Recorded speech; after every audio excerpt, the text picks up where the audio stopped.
É uma teoria, ninguém sabe ao certo quando e como foi criada a Deep Web. A Deep Web foi um termo que foi utilizado recentemente por um especialista da área, mas existe essa teoria como existem outras também. O fato é que, assim, com o surgimento da internet, dizem que a internet inicialmente foi criada para trocar informações secretas durante o período da guerra. Consideram isso Deep Web por causa da criptografia, anonimato e liberdade de expressão também. A Deep Web é um lugar para pessoas que têm um conhecimento intermediário em tecnologia.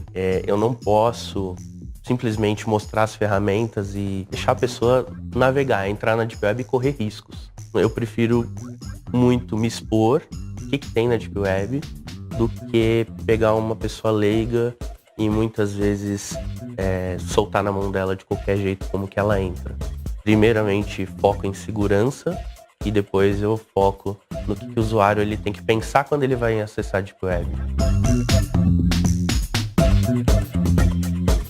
A gente ouviu falar muito em Bitcoin daqui, Bitcoin de lá, e foi aí que eu descobri que Bitcoin é uma moeda digital que não tem controle, que efetivamente é trabalhada com mineradoras, ou seja, você tem um monte de regras a serem trabalhadas com Bitcoin que não necessariamente são iguais ao de um banco.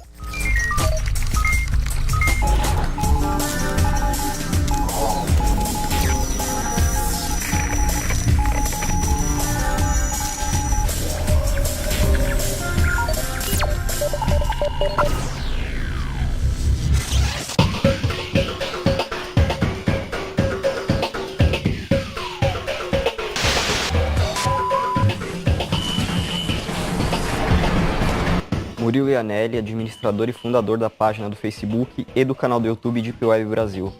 Deep Web Brasil é uma comunidade que aborda sobre o tema Deep Web, que é um tema global para um conjunto de ferramentas que te levam a conteúdos não indexados por mecanismos comuns, sejam eles sites ou arquivos.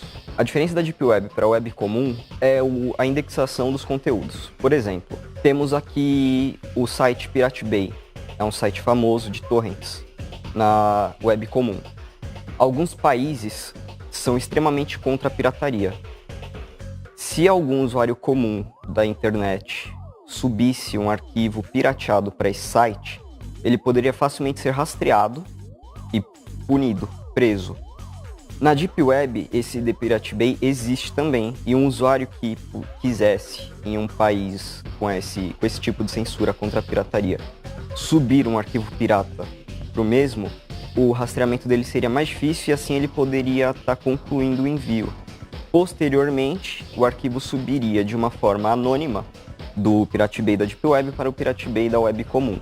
Eu sou Marcos Henrique, sou um dos sócios fundadores da empresa Foxbit. Bitcoins são tokens digitais. Eles são unidades de medida que existem dentro de um banco de dados chamado blockchain. É um banco de dados descentralizado e essas unidades existem no total de 21 milhões de unidades e são usadas para mais diversos fins. O fim mais comum hoje é a aplicação financeira, dando um valor financeiro para cada uma dessas unidades. Meu nome é Diego Costa, eu sou analista de segurança da informação e administrador da Deep Web Brasil. A Deep Web Brasil nasceu de uma ideia do Murilo Ianelli. Ele decidiu criar uma página exclusiva no Facebook, né? Ele fez uma pesquisa, não tinha página, e ele decidiu trazer esse assunto.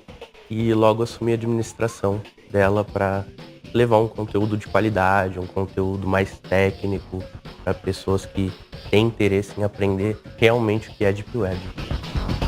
Eu sou Gabriel Rama, sou designer e empresário. O Bitcoin ele tem várias denominações. Muitas pessoas falam que é moeda, outras pessoas falam que é um meio de pagamento. O Bitcoin é tudo isso, mas a real essência dele é que ele é um protocolo de validação P2P, né? Onde dentro desse protocolo de validação você consegue fazer N coisas. Para familiarizar o que é um protocolo, seria basicamente o protocolo HTTP que todo mundo conhece hoje. O que seria o HTTP? O famoso endereço de internet, né? Então, dentro desse protocolo de internet, você tem N coisas. Dentro do protocolo Bitcoin, você tem N outros serviços também, além de ser só uma moeda para fins financeiros.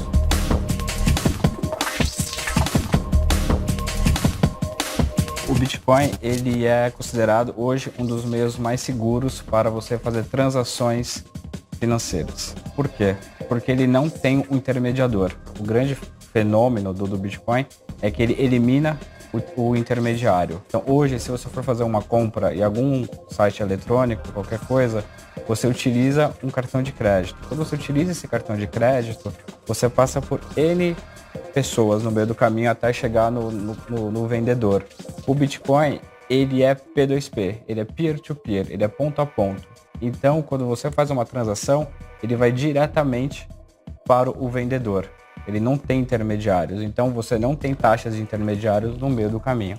Outra vantagem maravilhosa do Bitcoin, ele não é possível dar chargeback. Chargeback nos cartões de crédito é muito comum, na qual o comprador ele compra uma passagem aérea, qualquer item, e ao mesmo tempo ele cancela. Basicamente é quando ela recebe o produto. Então ela recebe o produto e ele cancela. E o comprador, o vendedor que acabou vendendo, perde esse produto.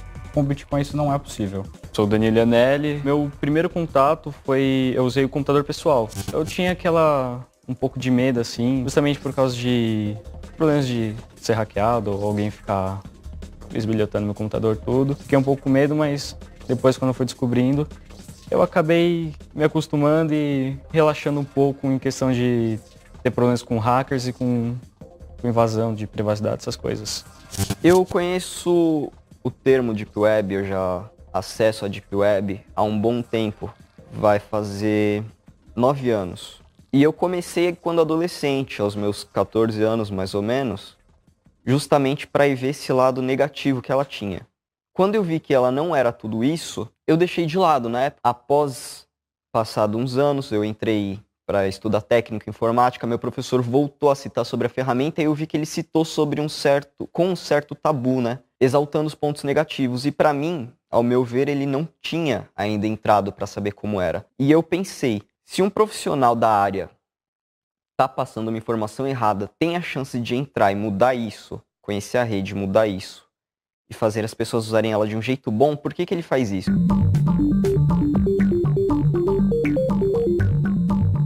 Eu uso a Deep Web há uns 8 anos. Eu escutei sobre a Deep Web numa roda de amigos, que eles compararam com um site de terror. E aí eu me interessei, comecei a pesquisar no Google, não achei praticamente nenhum material. E eu cheguei nesse grupo de amigos no dia seguinte e falei, eu quero entrar na Deep Web, eu quero conhecer. Não, é assustador, é algo que você não vai gostar, não sei o quê. Várias informações assim, tentando fazer com que eu não entrasse. Mesmo assim eu insisti e um amigo acabou me mostrando basicamente como fazia e eu me virei. Aí eu fui atrás do Google, encontrei o Tor, li bastante sobre a ferramenta. Na época eu não conhecia muito do idioma inglês, então foi muito difícil, porque 90% do conteúdo que eu encontrei foi em inglês e eu comecei a me aprofundar. O intuito geral da Deep Web, a gente pode citar quem criou os softwares que compõem a Deep Web e nós temos uma lista com mais de 30. O mais famoso seria o Tor. O Tor é uma organização que foi criada por alguém. Esse alguém alega que a liberdade de expressão como pessoa é o motivo, é o forte do software continuar. Isso se dá política e religiosamente falando, na maioria dos casos. Infelizmente, por em tese estarmos em anonimato, existem falhas no sistema que pode comprometer o anonimato do usuário e você pode ser revelado, como existem também armadilhas que podem ser feitas por autoridades. Assim, eu não posso classificar a Deep Web como o melhor dos mundos, né? Só porque você tem a liberdade de expressão e você é anônimo. Muitas pessoas usam isso para praticar crimes. Isso não é bem visto. Principalmente pela mídia, algumas reportagens que foram feitas sobre a Deep Web não trouxeram assim uma imagem tão boa sobre ela. Para você poder ter bitcoins e comercializar bitcoins, o primeiro passo que você tem que fazer é criar uma carteira. Aí para criar uma carteira é a analogia parecida como criar um e-mail. Então você pode ir numa máquina, né, efetivamente, uma ATM, ou você pode ir por qualquer site que trabalhe com carteira Bitcoin ou por aplicativo. Por exemplo, eu estou utilizando aqui um aplicativo chamado Blockchain, dá para fazer pela web ou pelo próprio aplicativo, tá? Uma vez que você quer criar uma carteira, então o primeiro passo é você entrar com um e-mail e com uma senha, e ele exige que seja uma senha um pouco mais complicada, ok? Uma vez a conta criada, ele te pede um número, um PIN, você digita aquele PIN, ele vai te pedir para confirmar aquele PIN, e aí ele vai acessar a sua carteira. Tá? Como que você pode utilizar essa carteira? Então existem 3 funções principais. Uma delas é você fazer transferência para outras carteiras. Então se você quiser transferir para qualquer colega ou qualquer outra empresa que tenha uma carteira de Bitcoin, basta você ter o QR Code dessa carteira ou simplesmente o ID, que aí o ID é um código alfanumérico um pouco maior, tá? E aí você consegue fazer essa transferência. Então esse é um primeiro passo, assim como você trabalhar com um app de um banco mesmo, tá? Um segundo passo que você pode trabalhar é pegar e ir num caixa, num ATM, depositar na nota, né, corrente, em real, em dólar, que seja, e colocar o QR Code desse resultado no seu celular, apontando para o seu celular. Aí aquele depósito que você efetivamente fizer, automaticamente cairá em Bitcoin para você. E um terceiro passo que você pode trabalhar é você passar a sua carteira de Bitcoin para qualquer outra pessoa. Então você vai receber um QR Code e esse QR Code você pode utilizar para transacionar, né, valores para sua conta. O Bitcoin começou muito famoso na Deep Web por causa dessa função de ele ser difícil de rastrear e ele ser semi-anônimo.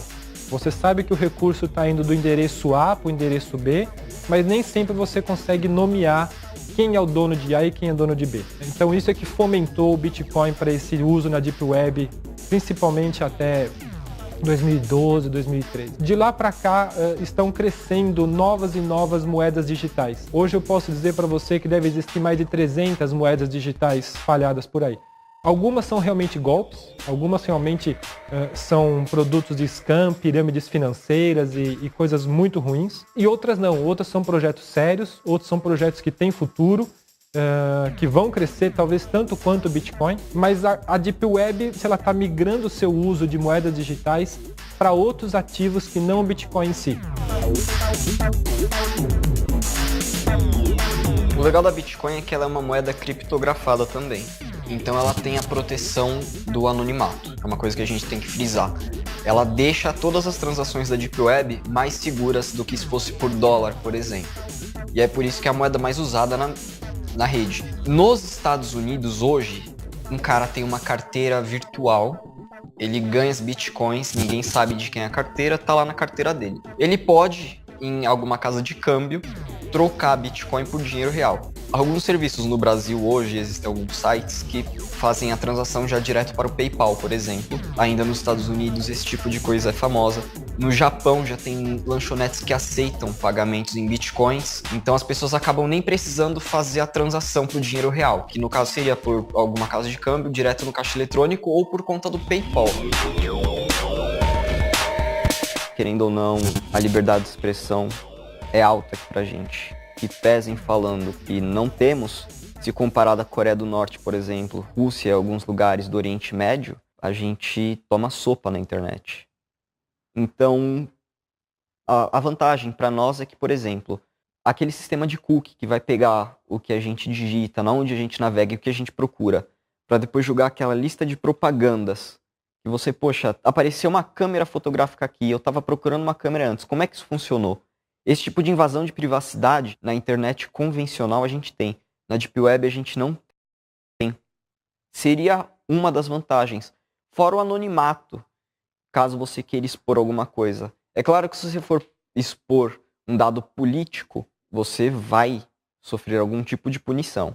Não que seja certo ou que seja errado, vai depender da visão da pessoa.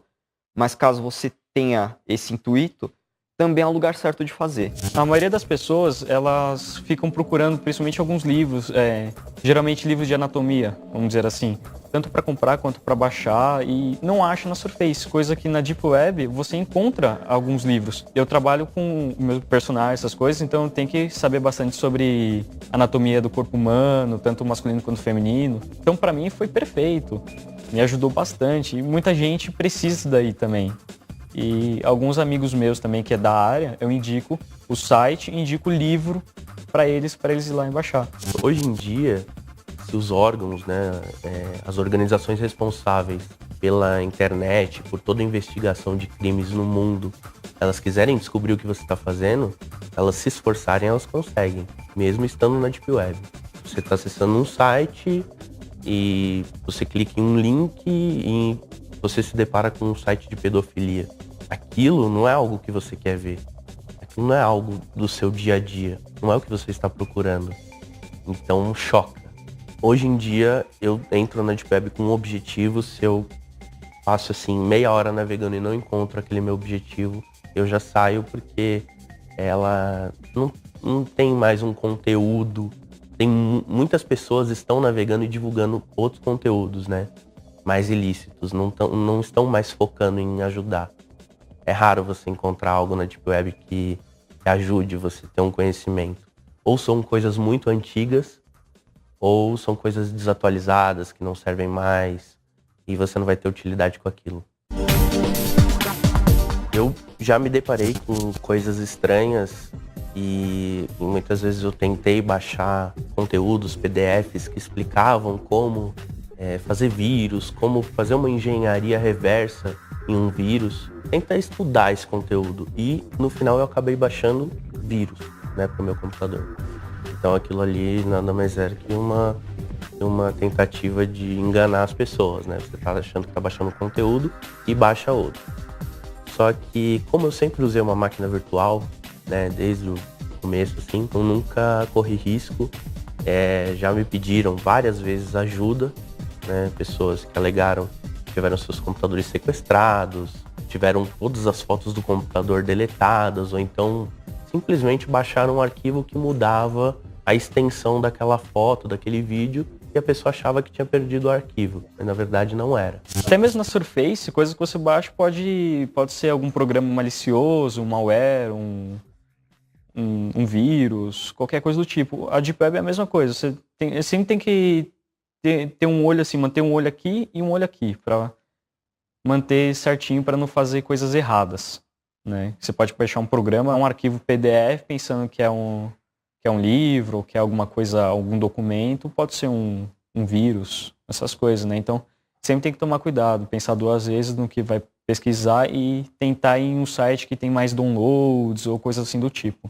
Usar o Bitcoin, ele é muito seguro, desde que o usuário tome as suas medidas de prevenção. O Bitcoin, ele é um código, como eu disse, criado lá em 2008, 2009, é um código aberto de programação, já foi revisado por centenas e centenas de técnicos e programadores pelo mundo de 2009 até hoje. Mas o Bitcoin, como código em si, como rede de computador, é extremamente seguro.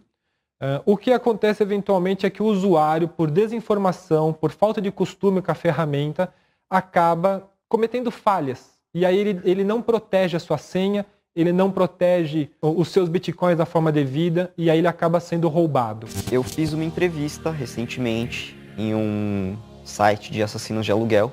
Seria uma máfia, no caso. Entrei em contato com eles pelo site e via e-mail. Eles me responderam posteriormente. Fiz umas perguntas. Eles me responderam de uma forma totalmente amigável. É bizarro o método como eles funcionam. Eles falam que matam pessoas, que espancam, queimam propriedades, bens particulares. O que você quiser, eles fazem. E tem uma lista de preços. Eles, inclusive, agem ao redor do mundo. A questão é, através dessa entrevista e por trás desse site, se é verdade o que eles fazem em relação ao que eles falaram, ou se não é.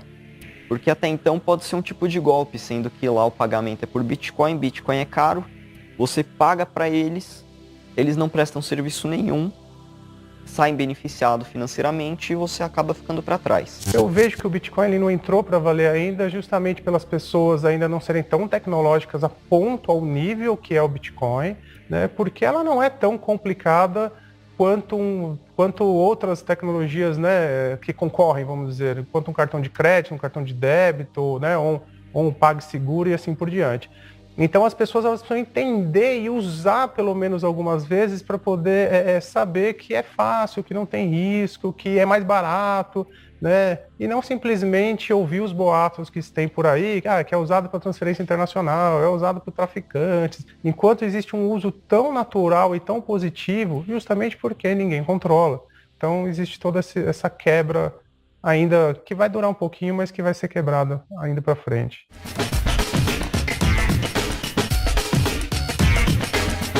Recentemente, uma pessoa me comunicou, uma menina no caso, querendo saber sobre pílulas para aborto, se eu conseguiria na Deep Web para ela e ela iria me pagar.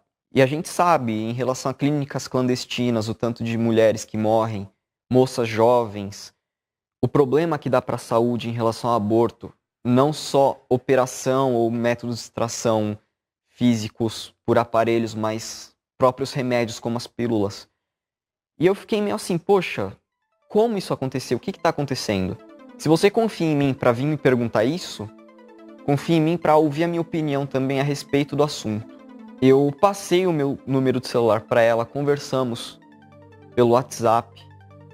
A minha namorada, inclusive, conversou com ela, uma pessoa que só eu e a minha namorada sabe quem é, a gente tem contato com ela até hoje. Tentamos da melhor forma possível conscientizar ela em relação ao que ela pode estar fazendo, desde o teste de gravidez, até conversar com os pais, apesar de ter aquele medo de repressão que é natural. Tentamos da melhor forma possível conversar com ela, passaram alguns dias e depois ela voltou a conversar.